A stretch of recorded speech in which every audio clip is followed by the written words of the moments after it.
Let's be honest. When it comes to succession planning, many attorneys treat it like having to go to the dentist or creating a budget. You know it's important. You know you should do it, but somehow it keeps getting put off. First it's next week, then next month, and then, well, you get the idea. It falls to the very bottom of the to-do list. Here's the problem, particularly for solo and small firm attorneys. Succession planning isn't just an administrative chore that can be put off until whenever. It's a high priority, professional responsibility. So why do so many of us keep putting it off? I suspect for many, it's a combination of several common psychological roadblocks, such as 1. Immortality syndrome, which is the quiet belief that you'll always be around to run your practice. 2. Perfectionism, meaning you want the plan to be perfect before you start. Of course, that all too quickly becomes the excuse for never starting. 3. Avoidance of unpleasant topics. Succession planning forces you to think about illness, disability, or death, and it can be quite hard to confront uncomfortable truths. Or 4. Feeling overwhelmed due to having no idea where to begin or what to do. 5. Optimism bias, which is believing there will always be a time to eventually get it taken care of.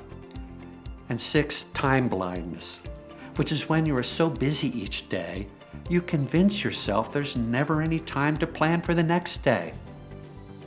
If any of these roadblocks sound familiar, I have some good news for you.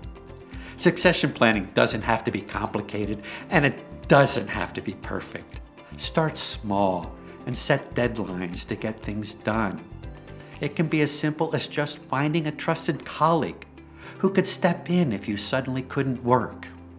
Reach out to your bar association or malpractice insurer because they often have readily available resources to include templates and checklists. Use them.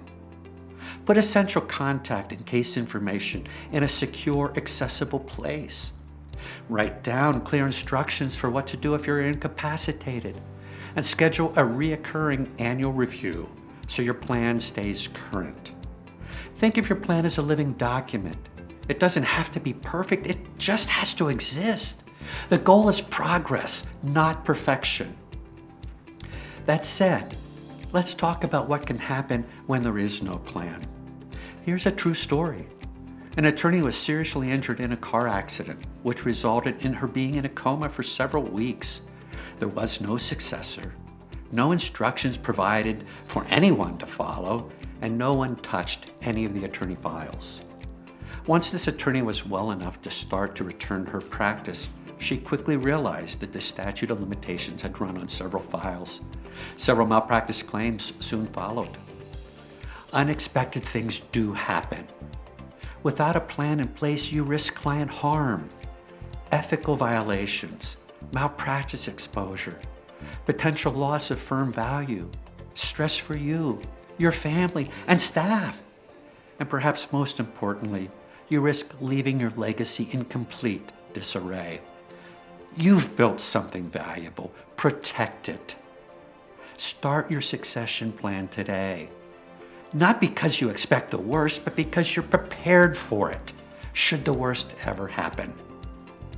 Succession planning is about protecting your clients, your practice, and your legacy.